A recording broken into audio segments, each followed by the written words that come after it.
今朝大谷翔平選手が左肩を手術したというニュースが飛び込んできました。ワールドシリーズで亜脱臼した際に受傷したものに対する対応とのことで、 MLB 公式でも速報でその様子を伝えていました。またこのオフシーズン移籍市場も活発で、アストロズに所属する菊池雄星投手、そしてファンソト選手の大谷翔平選手と比べた際の適正年俸も話題となっているようです。今回はこれらの内容に関しての番組を翻訳してお届けいたします。このチャンネルでは日本人メジャーリーガーに関する現地放送局の様子を翻訳してお届けしております。お見逃しのないよう今のうちにチャンネル登録をお願いいたします。This from the LA Dodgers. Shohei Ohtani today underwent successful arthroscopic surgery performed in Los Angeles by Dr. Neil Elatrache to repair a labrum tear that resulted from a left shoulder dislocation on October 26th. He is expected to be ready for spring training. I know we always want to see our stars perform big, and ultimately Ohtani in the postseason was a disappointment, 767 OPS. But think about this. Think how tough he is, Zach, playing with a dislocated shoulder in the World Series. It was amazing.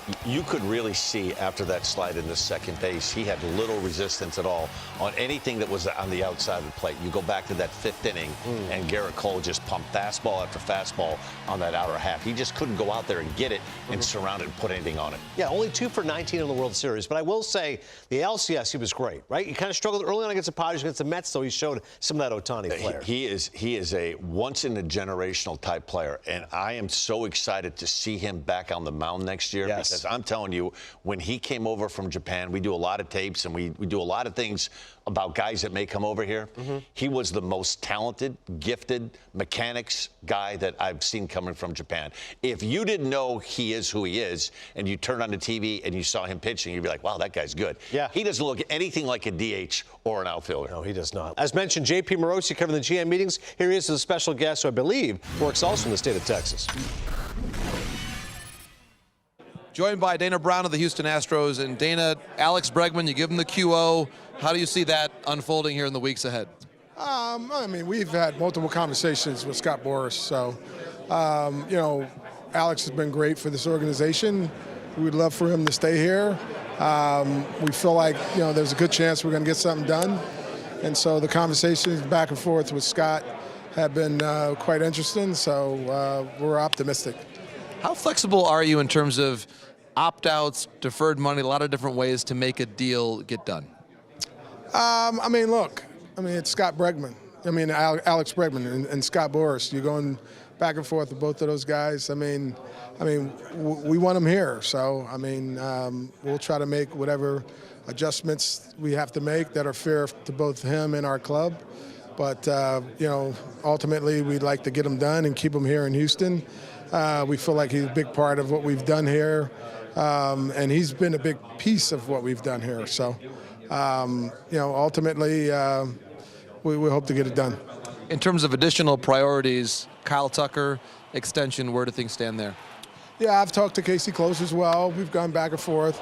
Of course, we have the full year to get it done, you know, because he's locked up through 2025. And so another guy that's had a great career here, been a big part of all the winning here in Houston. And, you know, at some point, you know, we hope to narrow some things down and have some more conversations. But we've definitely had multiple conversations with, you know, Casey Close.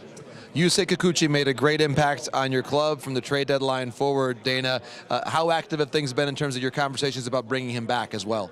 Well, that's part of our Scott Boras conversation as well. You know, Kikuchi's time in Houston was really, really good. And so, you know, we would be excited to have him back as well. That would be a nice piece to add to our rotation. And so, you know, talking with Scott, you know, we're going to try. So, what's your sense of where Justin Verlander's plans are entering 2025? I'm talking to Mark Pieper today, so, you know, we'll know a little bit more about that. But again, JV's time here in Houston's been outstanding. Been a big part of the winning tradition here, and so we're going to talk with Mark and probably, you know a little bit more later about that. It is about that time, gentlemen. Time to make bold off-season predictions. You know those segments we do, and then we play them back in March, and they're terribly and they're wrong. Embarrassing. This is it. You ready? Yes or no? Yes. I need one. Let's say two. I need two bold predictions for the hot stove season. May I go first? Ladies first, because I said so. If you were wondering which uniform, are you ready? Juan Soto is going to be wearing come March. New York Yankees. It's going back to the Yankees. That's my bold prediction. Why are you looking at me like It's that? not bold. Oh, I If think you want it to be is. bold, Guys, say I he's think going to the Rockies. He's not. Yeah, you're right. That's wrong. You're right. You have LA. Where you have him You going? got a price tag? 6,580. God. Easy to spend other people's money, I suppose, is. but you might be close. I don't know what the price tag will be, but I think he'll be playing in Japan, and Shohei will be pitching, and he'll be a Dodger. Going to the Dodgers. Oh. Do you really think that? Why? I really do. I just- Why? Look, if you sit back and you really think about it, okay? How much are they paying Shohei Ohtani? $2 million a year. They've deferred $680 million for 9 years from now. They're making that back on interest alone. So you just think he wants to go there and win? Do you? Because the Mets have unlimited. So is it, Unlimited is it a what? money We just thing? talked about the Mets roster. We don't know where everybody's at. He knows who's going to be in LA. So he's going there to win. Wow. I mean, That would they've just- got $600 million, $680 million set to the side. Thanks, Shohei. You want to add players? God, you know how much We can add a player in Say it, Matty. Soto, and your deal isn't even paid yet. I was just going to say, you know how much more hated the Dodger brand would be in places like San Diego and San Francisco if Juan Soto signs there? I mean, that'll be, honestly, they're putting together an all-star team, and people in San Diego already can't stand the Dodgers. Well, San Diego. I know, I'm very regionalized. The whole. I yeah, got it. forget the But I'm region. just thinking Whole about sport is gonna hate Right. that. That's right. What's your I bold don't think they prediction? care. Harold, do you have a bold prediction or should I go? That was my bold prediction. Oh, yeah. Okay. Well, here's mine. I don't have a He's going to destination. the Rockies. Yeah. I don't have a destination for Soto, but there is now one managerial vacancy left in baseball. It's still in Miami, right? Because the White Sox have filled that's theirs. right. That's Only one gig out there. Who you got? And look, it had been reported, I think Jeff Passan was the first one to put this out there. It was on MLB.com that Clayton McCullough, who's on the coaching staff of the Dodgers, is a candidate, a very strong candidate, and Clayton managed in the minors for almost a decade, so he's a strong candidate. I think between McCullough and another guy, Brian Kenny. my prediction is the next manager of the Miami Marlins Gosh. will come from Dodger Blue. And don't sleep on somebody like Miguel Rojas. You want bold? Retiring and going to manage? Player manager. No. I know the Dodgers just picked up his option or re-signed him, but how about between Clayton McCullough and Miggy Rowe, as Doc Roberts calls him? He's going, yo, bro, I'm Miggy. still Trying to playing. play. He can player manager. That'd be interesting. The name of the segment is Bold Predictions. You want to know what I My think is Juan going to happen to Soto take Miami? didn't get ya? I think it's going to be somebody that hasn't even played. Oh, that again?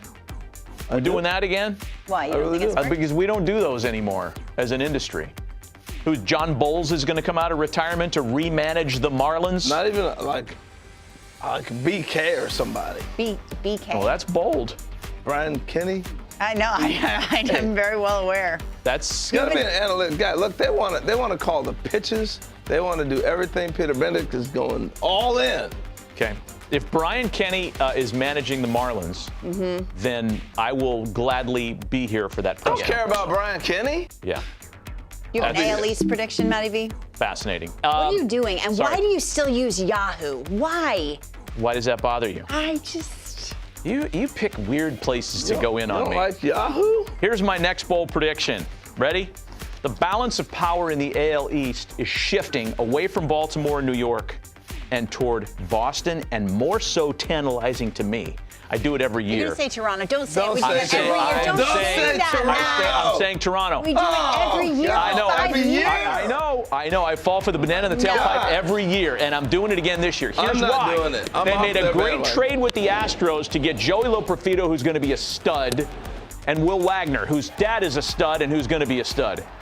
Bowden Francis is real. Who's He's got Will that Wagner's stealth son? changeup. Billy Wagner. I know. They didn't trade the shortstop or the first baseman, who are going to be in the Hall of Fame. I know I'm going full far on that, but Yeah. Bo Bichette's a stud, and so is Yes, he Vlad.